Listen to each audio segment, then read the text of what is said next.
Start करेंगे magnetism and matter के बारे में। ठीक है, तो वर्ड मैग्नेट डिराइव्ड होता है the name of island Greece Magnesia. ठीक है, अब यहाँ पे देखो जिसमें पॉइंट होगा geographic north that is north pole, जिसमें साउथ होगा that is south pole. Magnetic poles कभी भी एक्सेस नहीं करेंगे। ठीक है, बार मैग्नेट में एक पोल नॉर्थ पोल होगा, दूसरा साउथ पोल होगा। मैग्नेटिक फील्ड लाइंस क्या बनेंगे? कॉन्टिन्यूस क्लोज लूप्स बनाते हैं। मैग्नेटिक फील्ड लाइंस को मैग्नेटिक लाइन ऑफ फोर्स भी कहते हैं गाइस। जो टेंजेंट होता है फील्ड लाइन में ऊपर को रिप्रेजेंट करेगा direction of the net magnetic field को उस पॉइंट में। जो जितना ज़्यादा number of field lines crossing per unit area होगा, इतना स्ट्रॉन्गर मैग्नीट्यूड होगा मैग्नेटिक फील्ड का। मैग्नेटिक फील्ड लाइंस कभी भी इंटरसेक्ट नहीं करेंगे। यदि इंटरसेक्ट करेंगे तो दो डायरेक्शन होगा, जो कि पॉसिबल नहीं है। Bar magnet as an equivalent solenoid μ0.4/2 होगा। ये एक्सियल मैग्नेटिक फील्ड होगा जो कि ऑब्टेन होगा एक्सपेरिमेंटली। जो मैग्नेटिक मूवमेंट होता है बार मैग्नेट का इक्वल होगा magnetic movement of equivalent solenoid, जो कि प्रोड्यूस करेगा सेम मैग्नेटिक फील्ड। टॉर्क क्या होगा? m cross B M B sine theta होगा। Potential minus M B cos theta होगा। पोटेंशियल मिनिमम होगा थीटा 0 मैक्सिमम में थीटा 180 होगा, तो स्टेबल होगा गाइस। ठीक है, इलेक्ट्रोस्टैटिक एनालॉग क्या होगा? इक्वेटोरियल पे μ0m/4πr³ होगा, एक्सियल पे μ0/4π2m/r³ होगा गाइस। ठीक है, उसके बाद देखो यहाँ पे मैग्नेटिज्म एंड गॉस लॉ में क्या कहता है कि जितने number of magnetic fields leave करेंगे सरफेस को, इतने इंटर कर देगा। इस इंटीग्रेशन B.S 0 होता है। जो नेट मैग्नेटिक फ्लक्स होता है किसी क्लोज लूप में वो 0 होता है। ये इंपॉर्टेंट बात है। Magnetism and magnetic intensity mnet upon volume होता है। Magnetic movement per unit volume that is magnetisation होता है गाइस। यूनिट क्या होगा? एम्पियर पर मीटर होगा। B μ0 होता है मैग्नेटिक फील्ड ऑफ सोलेनोइड का, तो B क्या होगा? B0 प्लस Bm होगा गाइस। ठीक है, Bm क्या होगा? μ0 × m होगा। मैग्नेटिक इंटेंसिटी होता है B upon μ0 minus capital M। H क्या होगा? सेम डायमेंशन होगा जो M का होगा, जो कि एम्पियर पर मीटर होगा। B equal to μ0 H plus M होगा। M क्या होगा? काई इंटू H होगा। मैग्नेटिक ससेबिलिटी इंटू हमारा H क्या है? दैट इज इंटेंसिटी होता है। ठीक है, M और H अपोजिट होगा डायरेक्शन में गाइस। ठीक है, यदि काई स्मॉल एंड पॉजिटिव है तो वो पैरामैग्नेटिक है, या स्मॉल और नेगेटिव है तो ये डायमैग्नेटिक है। μ0 1 प्लस काई इंटू H होगा, या μ0 μr इंटू H होगा, या म्यू इंटू H होगा। μr 1 प्लस काई होता है, इसको रिलेटिव पैरामैग्नेटिक परमिबिलिटी कहते हैं। Mu is equal to μ0 into μr, या μ0 1 प्लस काई होगा। ये भी इंपॉर्टेंट है गाइस। काई मटेरियल डायमैग्नेटिक में काई नेगेटिव होगा, काई पॉजिटिव स्मॉल होगा, फेरो में काई लार्ज एंड पॉजिटिव होगा। डायमैग्नेटिक क्या होगा? जो कि टेंडेंसी मूव करेगा strong to weak of the external magnetic field. ठीक है, ये भी इंपॉर्टेंट है। जो डायमैग्नेटिक सब्सटेंसेस इसमें रिजल्टेंट मैग्नेटिक मूवमेंट एटम का 0 होगा। डायमैग्नेटिक सभी सब्सटेंसेस प्रेजेंट होंगे।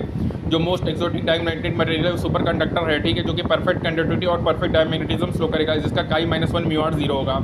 और जो फिनोमेना होता है परफेक्ट डायमैग्नेटिज्म का सुपर कंडक्टर के अंदर, उसको मिजनर इफेक्ट कहते हैं गाइस। ठीक है, पैरामैग्नेटिज्म क्या मूव करेगा? Weak to strong, very strongly attracted होगा मैग्नेटिक फील्ड से, और जब इसको नॉन यूनिफॉर्म फील्ड में रखेंगे तो ये मूव करेगा वीक टू स्ट्रॉन्ग।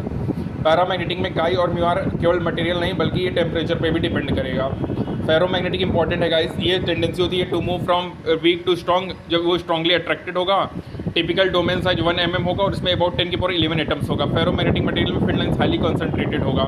कुछ फेरोमैग्नेटिक मटेरियल्स का उसमें मैग्नेटिक परसिस्ट होता है, इसको हार्ड कहते हैं, हार्ड फेरोमैग्नेट्स कहते हैं। जैसे एलॉय हो गया, निकल हो गया, कोबाल्ट हो गया। ठीक है, और पर यूज होता है। ठीक है, कुछ होते हैं जिसमें क्या होता है मैग्नेटिज्म डिसअपियर हो जाता है, उसको अपन सॉफ्ट आयरन जैसे उसका एग्जांपल है। ठीक है, इसको सॉफ्ट फेरोमैग्नेटिक मटेरियल कहेंगे। और कुछ एलिमेंट्स है जो कि फेरोमैग्नेटिक होता है, लाइक आयरन, कोबाल्ट, निकल, गैडोलियम। जो रिलेटिव मैग्नेटिक परमिबिलिटी होगा वो ग्रेटर देन 1000 होगा। फेरोमैग्नेटिक प्रॉपर्टी डिपेंड करेगा टेम्परेचर पे। हाई इनफ टेम्परेचर पे जो फेरोमैग्नेट है वो पैरामैग्नेट बनेगा, जो डोमेन स्ट्रक्चर है वो डिसइंटीग्रेट हो जाएगा। और जो डिसअपीयरेंस होता है मैग्नेटाइजेशन का टेम्परेचर के साथ वो ग्रेजुअल होता है। लाइक मैग्नेटिक पोल रिपल करेगा, अनलाइक पोल्स अट्रैक्ट करते हैं। मैग्नेटिक पोल्स आइसोलेटेड नहीं होते हैं गाइस। ठीक है, अगर गाइस ये इंपॉर्टेंट बात है कि यदि मान चलो bar magnet of dipole moment uniform magnetic field में रखा हुआ है। ठीक है, यूनिफॉर्म मैग्नेटिक फील्ड में अगर रखा है तो फोर्स 0 होगा, टॉर्क m क्रॉस b होगा, पोटेंशियल माइनस m.b होगा। एक्सिस पे b क्या होगा? μ0 m/2πr³ होगा, अलॉन्ग इक्वेटर माइनस μ0 m/4πr³ होगा। गॉस ला कहता है कि किसी भी क्लोज सरफेस पे जो नेट मैग्नेटिक फ्लक्स होगा वो 0 होगा। H क्या होगा? B0/μ0, B equal to μ0 H plus m होगा, m काई इंटू H होगा, μ0 इंटू म्यूर 1 प्लस काई होगा। फेरोमैग्नेटिक मटेरियल में लार्ज काई होता है, कैरेक्टराइज होगा नॉन लीनियर, इससे ये प्रॉपर्टी ऑफ हिस्टेरेसिस को शो करेगा। जो सब्सटेंस जो कि रूम टेम्परेचर पे रिटेन करेगा अपने ferromagnetic property of long period of time, उसको परमानेंट मैग्नेट कहेंगे गाइस। ठीक है, तो याद रखना गाइस हमारा ये इंटीग्रेशन B.S इक्वल टू 0 ये बहुत इंपॉर्टेंट है। That is net magnetic flux throws any close surface. ये हमारे नीट 2022 का क्वेश्चन है। ठीक है, कि net magnetic flux throws any close surface वो हमेशा 0 होता है। परमिबिलिटी क्या होगा? MLT-2A-2 होगा। मैग्नेटिक फील्ड MT-2A-1 होगा। Magnetic movement L-2 into A होगा। मैग्नेटिक फ्लक्स ML2T-2A-1 होगा। मैग्नेटाइजेशन L-1 इंटू A होगा। मैग्नेटिक इंटेंसिटी भी L-1 इंटू A होगा। मैग्नेटिक ससेबिलिटी डायमेंशनलेस होगा। रिलेटिव मैग्नेटिक परमिबिलिटी डायमेंशनलेस होगा।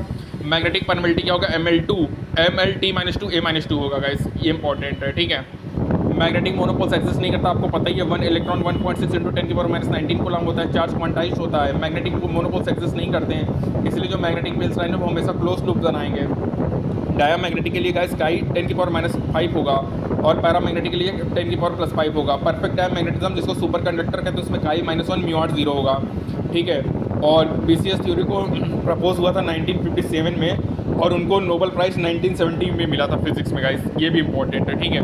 याद रखना गाइस इसका समरी पॉइंट को, मैग्नेटिक मोनोपोल्स एक्सिस्ट नहीं करेगा, मैग्नेटिक फील्ड लाइन्स हमेशा क्लोज लूप बनाएंगे। डायामैग्नेटिक 10⁻⁵, पैरामैग्नेटिक 10⁻+5, ठीक है। सुपर कंडक्टर बिहेव करेगा like a perfect conductor that is, ठीक है। और इसमें काई -1 होगा, μ0 0 होगा गाइस। तो ये हमारा कंप्लीट होता है magnetism and matter. Thank you.